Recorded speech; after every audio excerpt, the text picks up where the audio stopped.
Hello learners, welcome to my channel. आज के इस वीडियो में हम हिंदी ऐसे राइटिंग करेंगे जिसका टॉपिक है न्यायपालिका और लोकतंत्र। ये जो टॉपिक है जुडिशरी एग्जाम के पॉइंट ऑफ व्यू से बहुत इंपॉर्टेंट टॉपिक है, क्योंकि ऑलमोस्ट हर स्टेट जुडिशरी में इससे रिलेटेड टॉपिक पर निबंध लिखने को आता ही है। तो मैंने इस निबंध की शुरुआत कुछ पंक्ति के साथ की है। न्याय तुम्हें अगली दुनिया में मिलेगा, इस दुनिया में तुम्हें सिर्फ कानून मिलेगा। अब मैंने इसका इंट्रोडक्शन लिखा है। जनता का जनता के लिए जनता द्वारा चुना गया शासक ही लोकतंत्र है। तो लोकतंत्र क्या है? जनता का जनता के लिए और जनता द्वारा चुना गया शासक, जिसको हम इंग्लिश में कहते हैं democracy is a government of the people, by the people, for the people. और ये किसने कहा था? अब्राहम लिंकन ने। नेक्स्ट, लोकतंत्र में जनता ही सत्ताधारी होती है। जनता कैसे सत्ताधारी होती है? जब वो चुनाव जब होते हैं उसमें वोट करती है और उनके पसंदीदा शासक को जो है वो सत्ता में लेके आती है।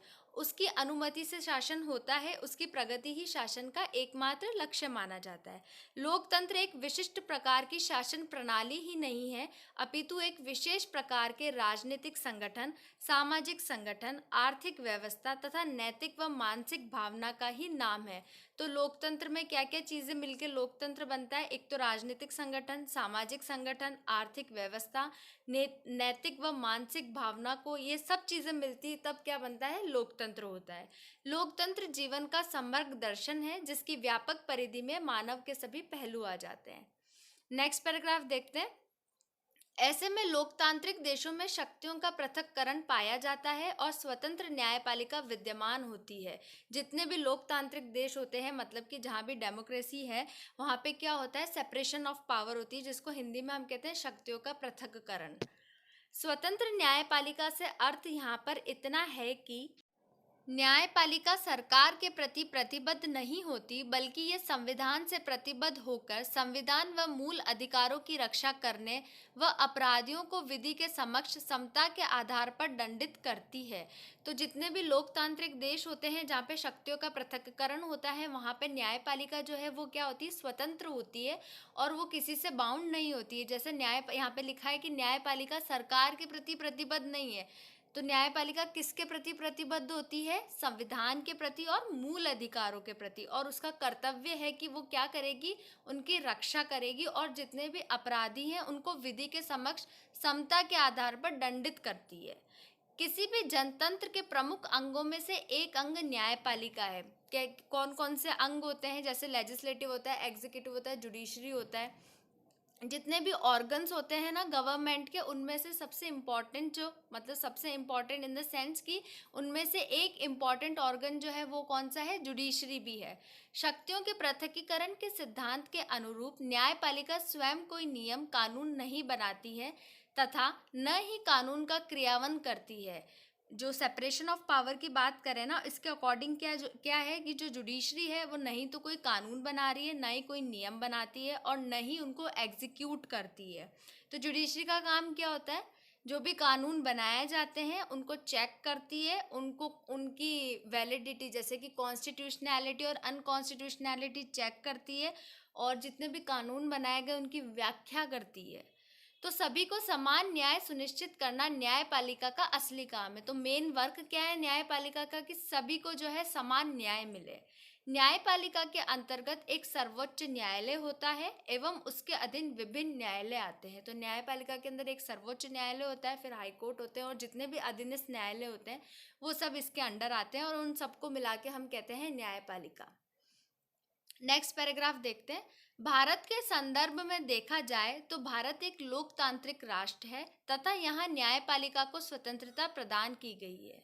भारतीय संविधान में दो तरह की न्यायपालिकाओं का उल्लेख है, उच्चतम न्यायालय और अधीनस्थ न्यायपालिकाएं। तो भारत जो है क्या है? जैसे अपन ने पहले भी बात करी कि जितने भी लोकतांत्रिक देश है वहाँ पे न्यायपालिका को क्या है? स्वतंत्रता मिली हुई है।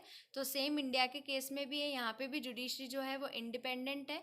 और भारतीय संविधान में दो तरह की न्यायपालिका है, उच्चतम न्यायालय होता है और अधीनस्थ न्यायालय होता है। अनुच्छेद 124 से लेके 147 तक सर्वोच्च न्यायालय की बात करता है तथा अनुच्छेद 214 से 237 तक उच्च न्यायालय व अधीनस्थ न्यायालयों के कार्यक्षेत्र व शक्तियों का उल्लेख किया गया है। तो कॉन्स्टिट्यूशन के आर्टिकल 124 से 147 में तो सुप्रीम कोर्ट की बात की गई है और आर्टिकल 214 से 237 में किसकी बात की? हाई कोर्ट की, और जितने भी सबऑर्डिनेट कोर्ट्स हैं उनकी बात की है। राज्य न्यायपालिका में 3 प्रकार की पीठें होती है, एकल पीठ, खंडपीठ और फुल बेंच। 3 तरह की बेंचेस होती है, एक तो सिंगल बेंच होती है, डबल बेंच होती है और फुल बेंच होती है। अब इसका नेक्स्ट पैराग्राफ देखते हैं। इसी तरह वैश्विक परिप्रेक्ष्य में देखें तो अमेरिका, ऑस्ट्रेलिया, न्यूजीलैंड, कनाडा, यूरोपीय राष्ट्र जैसे लोकतांत्रिक राष्ट्रों में भी न्यायपालिका को स्वतंत्रता प्रदान की गई है। अब जैसे हमने इस कंट्रीज़ में देखा, यहाँ पे भी डेमोक्रेसी है, तो यहाँ पे भी क्या है, उनकी जुडिशरी को जो है फ्रीडम है और वो इंडिपेंडेंट है। वहीं विश्व में कुछ ऐसे उदाहरण भी है जहां लोकतंत्र के अभाव के चलते न्यायपालिका सरकार का एक औजार बनकर रह गई है। विभिन्न धार्मिक संस्थाओं, धर्मगुरुओं आदि से कमजोर रह गई है। जैसे चीन, क्यूबा, इराक, ईरान आदि देशों में न्यायपालिका स्वतंत्र रूप से काम नहीं कर पाती। तो पहले अपन ने उन कंट्रीज़ की बात की जहाँ पे न्यायपालिका जो है क्या है, स्वतंत्र है और वो लोकतांत्रिक देश है। फिर अपन ने उन कंट्रीज़ के उदाहरण दिए जहाँ पे क्या है, जहां लोकतंत्र के अभाव के चलते न्यायपालिका सरकार का एक औजार बनकर रह गई। कौन कौन सी ऐसी कंट्रीज है? चीन है, क्यूबा है, इराक, ईरान। तो ये वाली कंट्रीज जो है वहाँ पे क्या है, न्यायपालिका स्वतंत्र नहीं है। यहाँ पर एक सवाल यह भी उठता है कि क्या लोकतांत्रिक राष्ट्रों में संविधान में स्वतंत्रता का प्रावधान लिख देने से ही न्यायपालिका की स्वतंत्रता सुनिश्चित हो जाती है? एक क्वेश्चन भी रेज होता है कि जस्ट बिकॉज ऐसा लिखने से कि लोकतांत्रिक जितने भी देश हैं उसमें संविधान में स्वतंत्रता का प्रावधान कर दिया जाता है, तो क्या सिर्फ ऐसा प्रोविजन डाल देने से ही क्या न्यायपालिका की स्वतंत्रता सुनिश्चित हो जाती है? नेक्स्ट पैराग्राफ देखते हैं। भारत के संदर्भ में न्यायपालिका रिपोर्ट पर नज़र डालें तो वो यह बताती है कि भारत में संपूर्ण न्यायपालिका में करीब 40% न्यायाधीशों के पद रिक्त हैं। करीब 45% न्यायपालिकाओं के पास कोर्ट रूम आदि की पर्याप्त व्यवस्था नहीं है। हाल ही लोकसभा को दिए एक सवाल के जवाब में केंद्र सरकार ने सुनिश्चित किया था कि देश में 4.70 करोड़ मामले अदालतों में लंबित हैं, जिनमें से 70,154 सिर्फ सुप्रीम कोर्ट में हैं।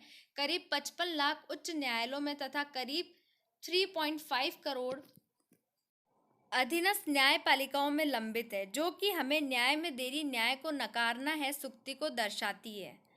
भारत के मुख्य न्यायाधीश एन.वी. रमन्ना ने भारतीय न्यायिक प्रणाली के बारे में बोलते हुए स्वीकार किया है कि अक्सर हमारे न्याय व्यवस्था आम लोगों के लिए न्याय तक पहुंचने में कई बाधाएं खड़ी करती है और अदालतों की कार्य प्रणाली तथा शैली भारत की जटिलताओं के साथ अच्छी तरह से नहीं बैठती है।